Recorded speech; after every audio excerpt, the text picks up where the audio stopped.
Hello everyone. History and earth की एक नई वीडियो लेक्चर में आपका सबको वापस से स्वागत है। सो यहाँ पे जो हमारा नेक्स्ट टॉपिक है वो है बेसिकली एक कॉन्टिन्यूम जो हमने प्रीवियस लेक्चर में किया था। हमने प्रीवियस लेक्चर में बुद्धिज़्म की एक बेसिक इंट्रोडक्शन को समझा था, जहाँ पे मैंने आपको सिद्धार्था एंड कैसे वो गौतम बुद्धा बने उनके बारे में बताया, फिर कई सारे आइडियाज़ के बारे में भी आपको बताया। तो इस तरीके से हमने प्रीवियस लेक्चर में इंट्रोडक्शन बेसिक बात करी थी। आज का टॉपिक जो है वो बहुत रेलिवेंट है। सो सबसे पहली बात क्या है कि प्रिंसिपल डिसाइपल्स की बात करनी होगी। प्रिंसिपल डिसाइपल्स का मतलब क्या है? बेसिकली बहुत सारे ऐसे लोग थे जो शिष्य बने गौतम बुद्ध के। स्टार्टिंग में हमें पता है कि जैसे मैं बताया था कि 5 जो शिष्य थे जो उनके साथ एसेटिज्म कर रहे थे एंड इवेंचुअली वो जाके उनके शिष्य बनते हैं। फिर कई सारे और भी लोग जो है वो शिष्य बनते हैं। इस चीज़ को समझ कंटिन्यू करने से पहले मैं आपको एक बात बहुत क्लियर करता हूँ कि जिस टाइम पीरियड की हम बात कर रहे हैं उस टाइम पीरियड पे डेफिनेटली ये तो सच है कि बुद्धिज़्म, जैनिज़्म, अजीविकास जैसे सेक्ट्स एमर्ज किए थे, बट सिर्फ ये सेक्ट्स नहीं थे। कई सारे और भी सेक्ट्स जो है वो धीरे धीरे एमर्ज कर रहे थे, if not at the same point of time but different different मतलब एक मतलब पीरियड में, तो हाँ वो एमर्ज कर रहे थे। एंड कॉन्टीन्यूस बेसिस पे उनके बीच भी स्ट्रगल चल रहा था। ठीक है, ये चीज़ हमेशा याद रखिए, स्ट्रगल हमेशा चलता है for the part of who is more superior. ठीक है, और यही चीज़ में अगर हम देखें कई सारे जो हम लिटरेरी टेक्स्ट को पढ़ते हैं, जो स्कॉलरली वर्क्स भी है हमारे ऑन बुद्धिज़्म, तो ये पता चलता है कि गौतम बुद्ध में एक चीज़ सबसे अच्छी बात ये थी कि वो बेमतलब के जो डिस्कशंस होते थे उससे अपने आप को दूर रखते थे। तो ये चीज़ हमें रियल लाइफ में भी इम्पोर्टेंट बनता है कि जहाँ भी बेमतलब के डिस्कशंस होते हैं वो उनसे दूर रखो। जो शायद कॉम्प्लेक्स टॉपिक्स है, डिबेटेबल टॉपिक्स है, उन चीज़ों से दूर रखो। फॉर एग्जाम्पल कोई बोलते हैं कि डिवाइन पावर एग्जिस्ट करता है।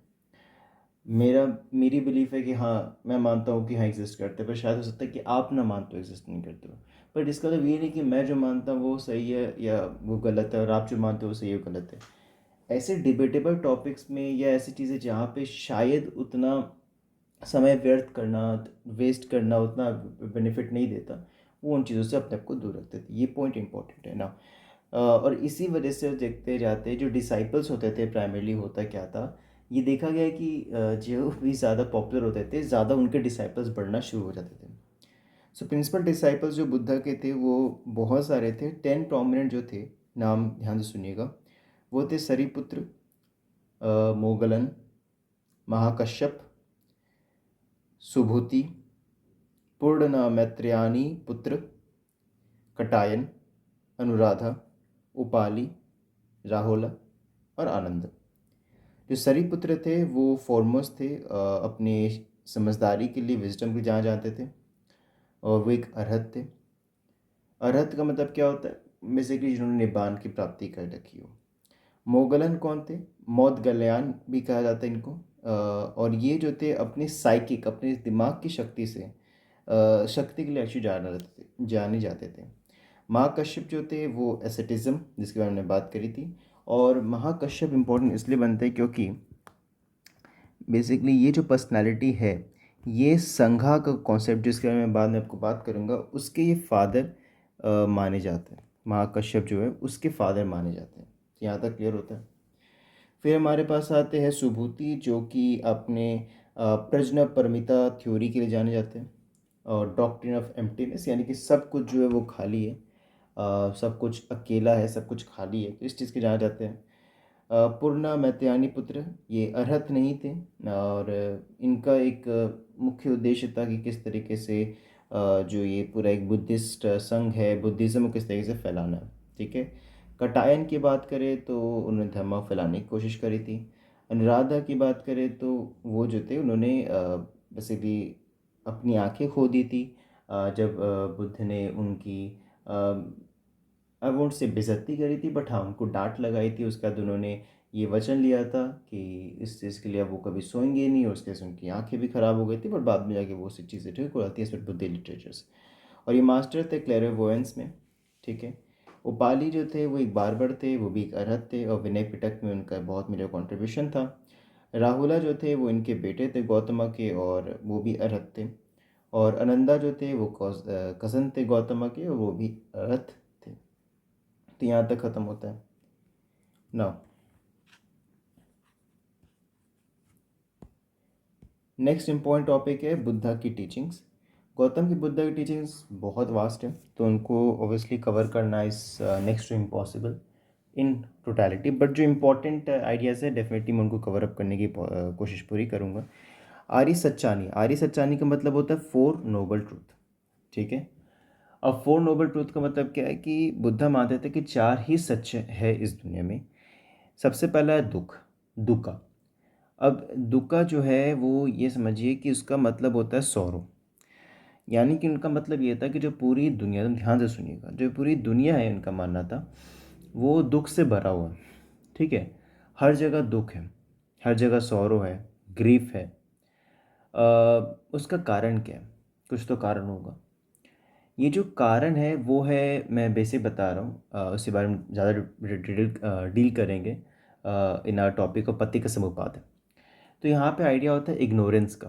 फॉर एग्जांपल उनका मानना था कि आप पूजा अर्चना करते हो या आप सेरेमनीज परफॉर्म करते हो कि आप इग्नोरेंट हो, आप इग्नोरेंट हो चीज़ों को लेके, जिसकी वजह से आपके अंदर वो एक चाहत होती है कि आपको कुछ पाना है, और जिसको पाने के लिए आप कंटिन्यूस बेसिस पे स्ट्रगल कर रहे हो, तो जिसकी वजह से आप अशांत होते हो, अंदर अपने मन में अशांत होते हो, आपके अंदर कहीं ना कहीं घृणा होती है, ग्रीफ होता है, जेलेसी होती है, एनवी होती है, ऐसा। और इसी वजह से हमें ज़रूरत पड़ता है कि उसे हटाना होगा। अब वो हटेगा कैसे? तो हटाने की ज़िम्मेदारी हमारी होती है, और उस हटाने के लिए सबसे बड़ी बात क्या है कि आपको एक्सट्रीम पॉइंट्स पे नहीं जाना। ठीक है, आपको एक्सट्रीम पॉइंट्स पे नहीं जाना, यानी कहते हैं एक्सट्रीम राइट एक्सट्रीम लेफ्टिस्ट बोलते हैं ना, वैसे नहीं जाना, आपको न्यूट्रलिस्ट रहना है। न्यूट्रलिस्ट मतलब मिडिल टर्म रहता है, जिसको हम कहते हैं अष्टांगी का मार्ग।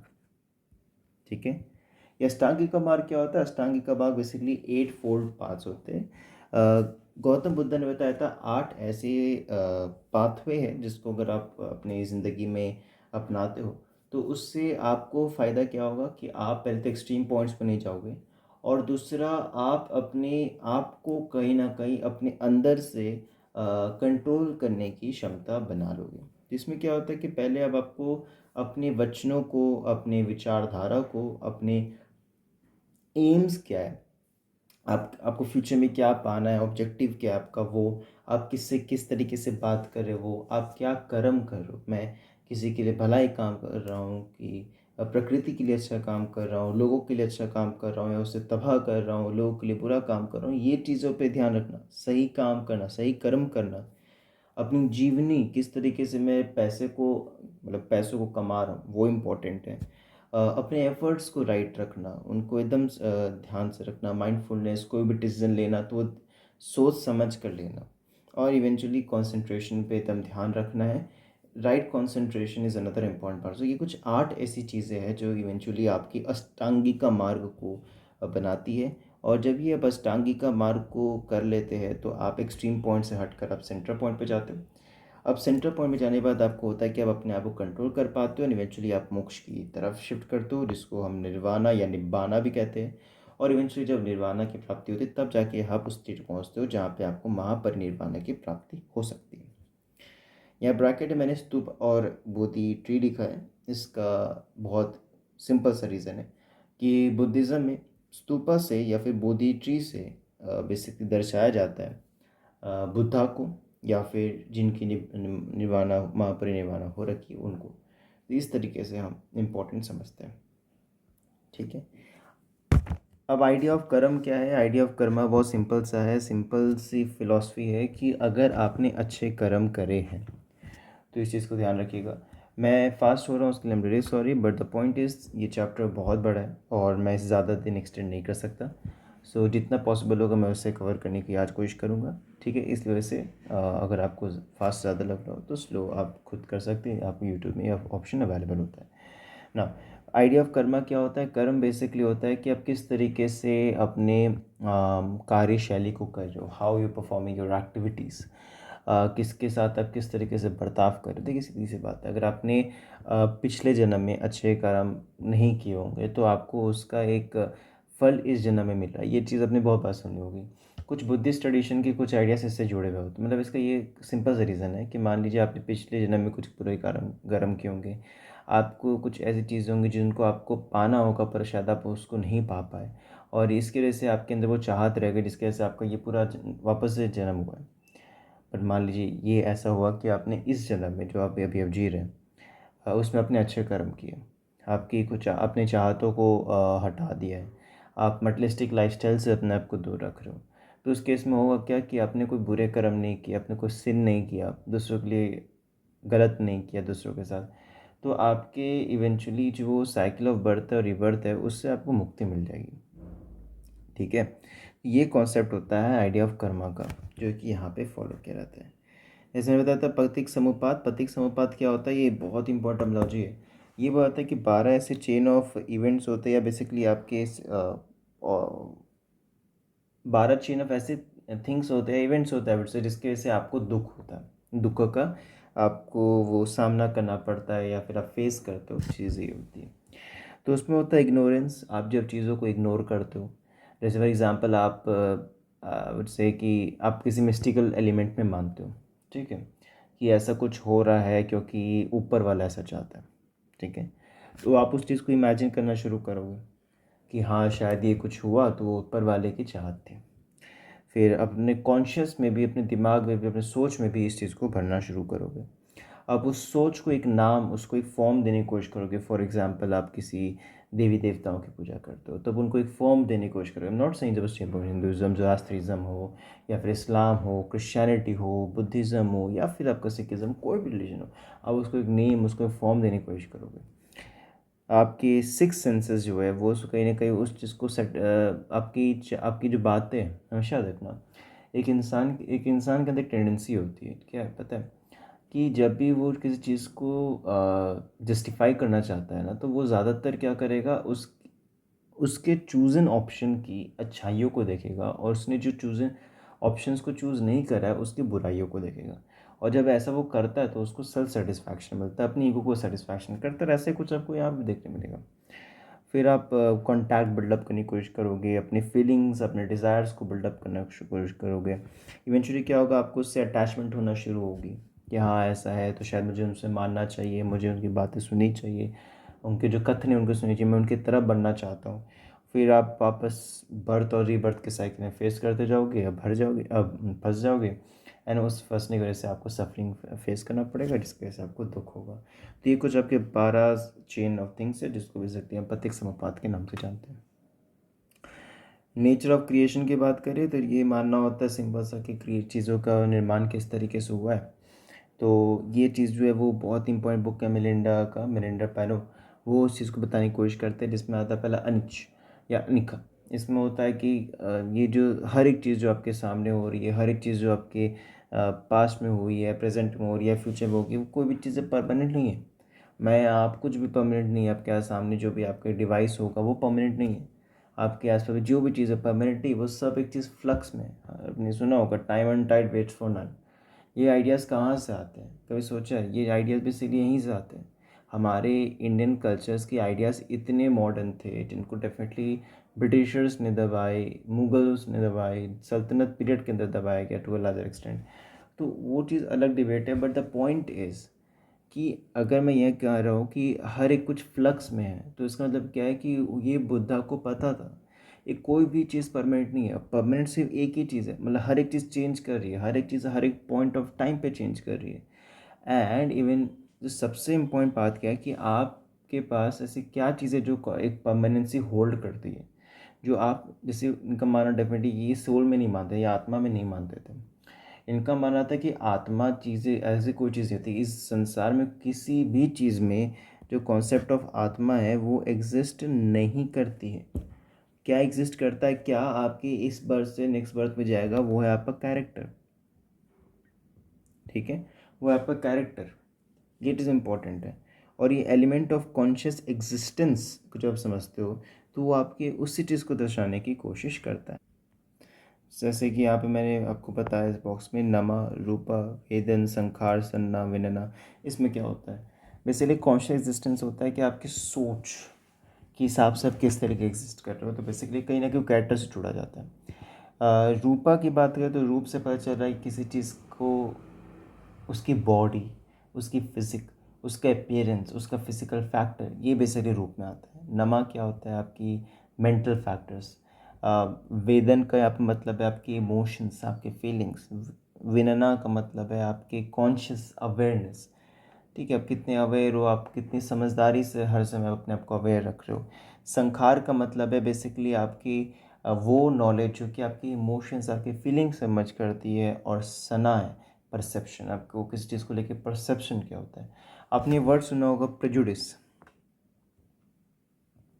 ठीक है, अब प्रेजुडिस का मतलब पता है? प्रेजुडिस बेसिकली ये होता है कि for example women not like are not good riders, they can not drive. ठीक है, आप ये चीज़ समझ, आपने कभी सुना होगा कि वीमेंस को ड्राइव करना नहीं आता, एक प्रेजुडिस है।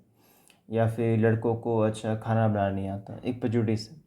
या बेसिकली लड़के लड़कियां अगर स्मोक करती है तो उनकी कैरेक्टर गलत है, इट्स काइंड ऑफ प्रेजुडिस। और लड़के करते रहे तो कूल है, तो एक प्रेजुडिस। ऐसा कुछ नहीं होता। प्रेजुडिस क्या होता है? आपका परसेप्शन। परसेप्शन हमेशा याद रखिएगा, आपके बचपन से या फिर आपके इमीडिएट फैक्टर्स के हिसाब से आपका परसेप्शन बिल्डअप करता है। फॉर एग्जांपल, मैं किसी चाइनीज़ से मिलूँ, ठीक है, चाइनीज़ पर्सन से मिलूँ, एशियन पर्सन से मिलूँ, एंड वो मेरे साथ बहुत अच्छे से हो, but at the same point of time मेरा एक परसेप्शन बन जाएगा, मतलब ऑब्वियसली मेरा परसेप्शन बन जाएगा उस चाइनीज़ के लिए या फिर Chinese community in whole general पूरी कंट्री के लिए कि लोग अच्छे हैं वहाँ पे। But at the same point of time क्या होगा, आपने देखा कि चाइना के साइड से ईस्टर्न सेक्टर्स में ले, I would say line of controls के पास में या फिर अरुणाचल प्रदेश के में कॉन्टिनेंस उनके साइड से इन्वेजन्स होता है। वो कहीं ना कहीं, आई वुड से आपने ये लाइन सुनी होगी, बेसिकली सलामी स्लाइसिंग, ये आपने सुना हो। तो उस केस में आपकी परसेप्शन नेगेटिव होगी। तो प्रेजुडिस क्या होता है? वो बेसिकली आपके ऊपर किस तरीके से अपने बचपन से चीज़ों को देखा है, समझा है, उसके अकॉर्डिंग होता है। ये प्रेजुडिस चेंज करना डिफ़िकल्ट होता है, बट ये प्रेजुडिस परमानेंसी नहीं होती। अगर मेरा परसेप्शन अभी मान लीजिए पॉजिटिव है, तो हो सकता है कि even after a particular moment में उसका नेगेटिव भी बन सकता है। It's all up to me. तो ये चीज़ हमेशा याद रखिएगा, ठीक है। फिर आइडिया ऑफ अहिंसा क्या है? आइडिया ऑफ अहिंसा is very simple.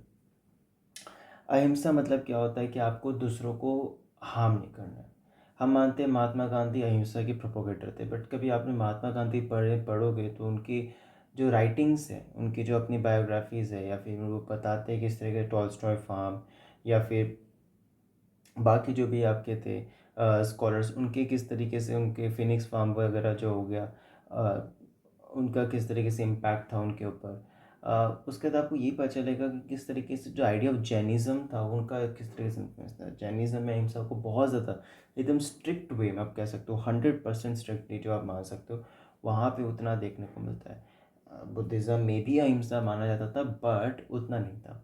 Reason of example बताता हूँ आपको। पता होगा महापरिनिर्वाणा से पहले एक कहानी मानी जाती है कि बुद्ध जो थे वो एक शूद्र के घर पे रुके थे, बारिश का समय था, और वहाँ पे वो उनको जो शूद्र थे, जो भी उनका नाम था मुझे एक्चुअली सॉरी याद नहीं, उन्होंने उनको पोक ऑफर किया था, पोक, ठीक है। और उन्होंने इस पोक को कंज्यूम करा था, और दो उस पोक में बिकॉज सर्टेन रीज़न थोड़ा सा एक काइंड ऑफ पॉइजन था, जिसकी वजह से उनकी मृत्यु हुई थी, ठीक है, महापरिनिर्वाण उनको हुई थी।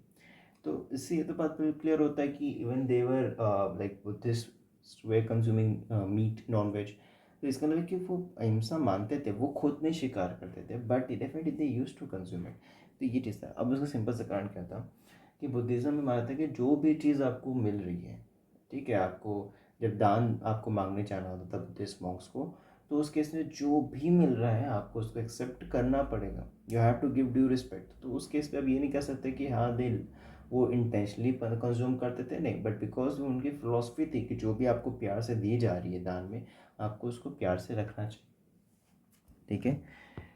अब पंचखंड का कॉन्सेप्ट क्या है? पंचखंड का कॉन्सेप्ट वेरी सिंपल, लाइक मैं बताने की कोशिश करूँ तो नमा, और ये जो बेसिकली 5 नमा है, ठीक है, 5 नमा, और अगर आप रूप को मिला देते हो तो आपका जो है पंचखंड बन जाता है। तो इसको आप समझ सकते हो, ठीक है, 4 और 1 5, ठीक है। अब क्वेश्चन आता है सीला क्या है, ठीक है, सीला क्या है।